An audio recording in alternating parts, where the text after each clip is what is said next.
What's up, everybody? Mike Lindsley back with you for an ML Sports Take, brought to you by our good friends at Stanley Law Offices, Welch and Company Jewelers, and Camillus Golf Club. Please like this video and subscribe to my channel. Just a couple of quick minutes here on Duquesne and St. Bonaventure. Actually just got done working a Syracuse lacrosse game for ESPN, so hustling home to get ready for the game. But I'm going to take Bonaventure in this game 65-61. I think that they're due to beat Duquesne this year. It's hard to beat a team three times in a season, and I think when you look at the guard play for the Bonnies, I think today they really got to come to play. I mean, I know Mr. March Banks is a key cog, and when he gets hot, as I said, if Bonaventure was going to make a run, definitely, you need Banks to be that guy to help you out.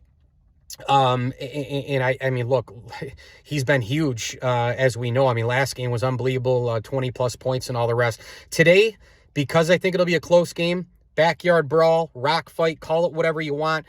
Everything, all the, the margin of error will be so small today. And I think that means you can't turn the ball over in important spots.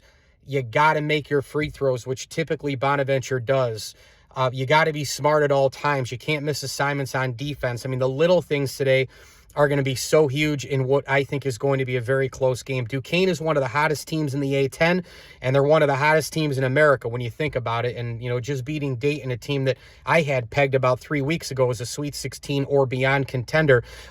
This is a game where, again, rebounding will be big as well. But I think the guard play, I think if Bonaventure can get a lot out of the guards, I think that this could be a big win for St. Bonnie, of course. They're also the healthier team. You had the day off yesterday. I will tell you, though, with my emotional feeling and everything that we've talked about, I said it, I can't go to a championship game and not bring it home. I can't go to that title game and lose. It's either got to be a tournament win at this point or they lose today, because I can't handle going to Sunday, especially after the Sabres are starting to get back into it. I know Detroit just scored a goal here in the last minute or so of the second, but especially the Sabres having a terrible year now. They're starting to tease us. Watch them miss the playoffs by another win like last year, or something stupid will happen in the end. I mean, Buffalo negativity, that's the first thing we think of, right? And then the Bills blowing it against the Chiefs yet again. And of course, at home, I don't know. It's just it's one of those things where we want nice things.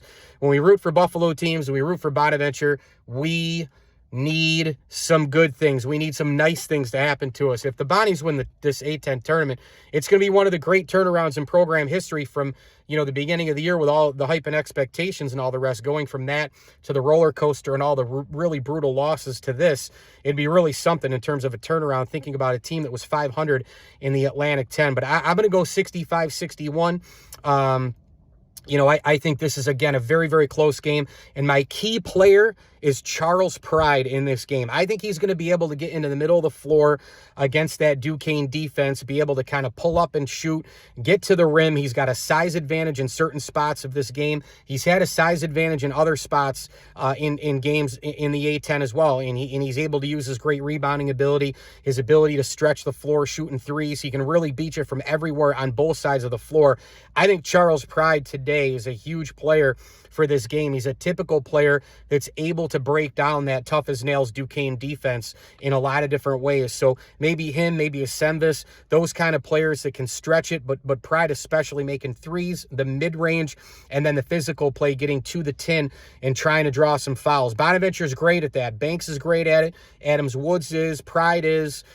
Flowers is. Getting to the line and making more free throws than the opposition. That will play a part today. But again, if this game's in the 60s, I'm going to like it, because that's when I like St. Bonaventure basketball the most. Give me the Bonnies 65-61 to advance to the A10 final. Mike Lindsley with you here. It's an ML Sports Take. Please like this video and subscribe to my channel. All brought to you by Camillus Golf Club and Stumble and Monkey Brewing Company. And as I always tell you, enjoy the games.